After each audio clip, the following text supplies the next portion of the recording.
अस्सलामुअलैकुम everyone. ENG 511 psycholinguistics के इस नए एक्सप्लेनर में खुशामदीद। अगर आप अपने एग्जाम्स की तैयारी कर रहे हैं तो सीरियसली आप बिल्कुल सही जगह पर हैं।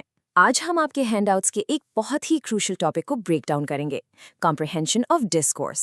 मेरा गोल सिंपली ये है कि आप इन कॉन्सेप्ट्स को इतनी अच्छी तरह ग्रास्प कर लें कि पेपर में कोई डिफिकल्टी ना हो। तो बिना टाइम वेस्ट किए चलिए शुरू करते हैं। आज का हमारा मेन फोकस है लेसन नंबर 10। सोचिए कि हम रोज़ाना कैसे कम्युनिकेट करते हैं। अक्सर हमें लगता है कि अगर मैंने ठीक वर्ड्स यूज़ किए हैं तो अगला बंदा समझ ही जाएगा, राइट? लेकिन अजीब बात यह है कि सिर्फ मीनिंगफुल सेंटेंसेस को एक साथ रख देने से ये बिल्कुल ज़रूरी नहीं कि उनका कोई सेंस भी बने। ऐसा क्यों होता है? यही बेसिकली डिस्कोर्स कॉम्प्रहेंशन का मेन कॉन्सेप्ट है जो आज हम डिकोड करेंगे। जल्दी से देख लेते हैं कि आज हम क्या कुछ कवर करने वाले हैं। पहला, इंट्रोडक्शन टू डिस्कोर्स। दूसरा, लोकल वर्सेस ग्लोबल स्ट्रक्चर। उसके बाद कोहीजन और कोहेरेंस। फिर हम देखेंगे वर्किंग मेमोरी का रोल और एंड में ड्राइंग इंपॉर्टेंट इन्फरेंसेस। ओके, तो पहले सेक्शन से स्टार्ट करते हैं, इंट्रोडक्शन टू डिस्कोर्स। लैंग्वेज को ना एक घर बनाने की तरह समझे। वर्ड्स और सेंटेंसेस आपके ब्रिक्स हैं, लेकिन डिस्कोर्स स्ट्रक्चर के बगैर वो ब्रिक्स सिर्फ एक ढेर हैं, कंप्लीटली यूजलेस। तो यहाँ एक बहुत इंटरेस्टिंग सवाल पैदा होता है, Why do perfectly good sentences sometimes make absolutely no sense together? मतलब कभी आपने कोई ऐसा एकेडमिक पेपर पढ़ा है जहाँ हर वर्ड का मतलब तो आता हो, लेकिन एंड पर पूरा पैराग्राफ आपके सर के ऊपर से गुजर गया हो? आई एम श्योर सबके साथ ऐसा हुआ है। इसका मेन रीज़न ये है कि कॉम्प्रिहेंशन सिर्फ इंडिविजुअल सेंटेंसेस के मीनिंग्स पर डिपेंड नहीं करती, बल्कि उनकी अरेंजमेंट पर करती है।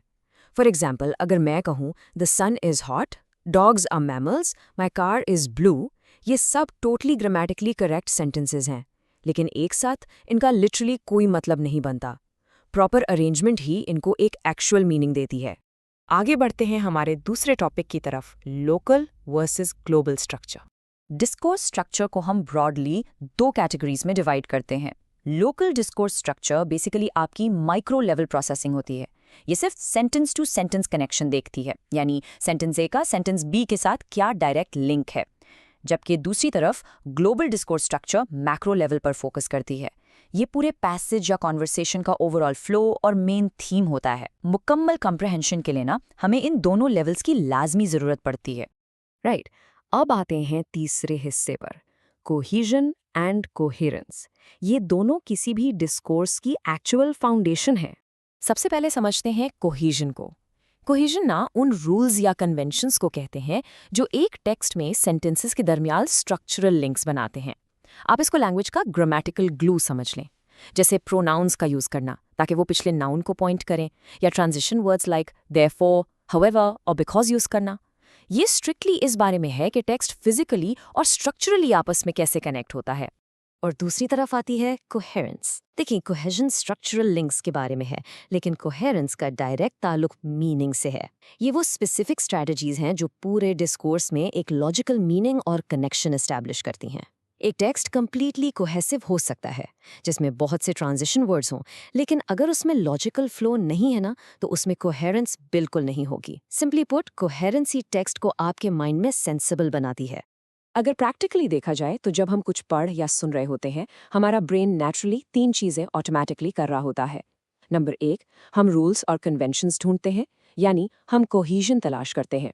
नंबर 2, हम मेंटल स्ट्रैटेजीज यूज करके लॉजिकल सेंस बनाते हैं, जो कि कोहेरेंस है। और नंबर 3, जैसे जैसे डिस्कोर्स आगे बढ़ती है, हम कंटिन्यूअसली नए टॉपिक्स को आइडेंटिफाई करते रहते हैं। चलिए अब देखते हैं हमारा चौथा topic, role of working memory. हमारे ब्रेन में वर्किंग मेमोरी एक किस्म के अनसंग हीरो का रोल प्ले करती है। इंटरकनेक्टेड सेंटेंसेस को कॉम्प्रहेंड करने का जो टोटल कॉग्निटिव लोड होता है ना, उसको यही मैनेज करती है। जरा सोचें, अगर आप कोई पैराग्राफ पढ़ते वक्त तीसरा सेंटेंस आते आते पहले 2 भूल जाएं, तो ऑब्वियसली कोई मीनिंग बनाना इम्पॉसिबल हो जाएगा। वर्किंग मेमोरी उन पुरानी डिटेल्स को टेम्परेरीली होल्ड करती है ताकि आप नए सेंटेंसेस के साथ एक सीमलेस कनेक्शन बना सकें। और अब आते हैं आज के फाइनल सेक्शन की तरफ, ड्राइंग इंपॉर्टेंट इन्फ्रेंसेस। होता यह है कि ऑथर्स और स्पीकर्स हर छोटी डिटेल तो हमें एक्सप्लिसिटली नहीं बताते, राइट?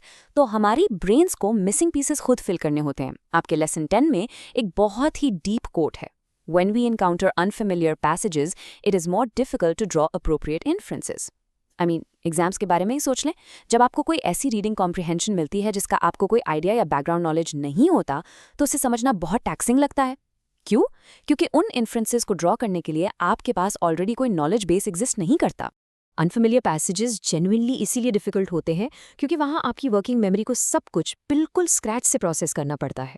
लेकिन जब आपके पास परमानेंट या लॉन्ग टर्म मेमोरी में रेलेवेंट इन्फॉर्मेशन पहले से मौजूद होती है, तो ये इन्फ्रेंसेस ड्रॉ करना एक्चुअली बहुत आसान हो जाता है। आपका ब्रेन बेसिकली एक ब्रिज का काम करता है और नई इनकमिंग डिस्कोर्स को आपके सॉलिड एग्जिस्टिंग नॉलेज के साथ ऑटोमेटिकली कनेक्ट कर देता है।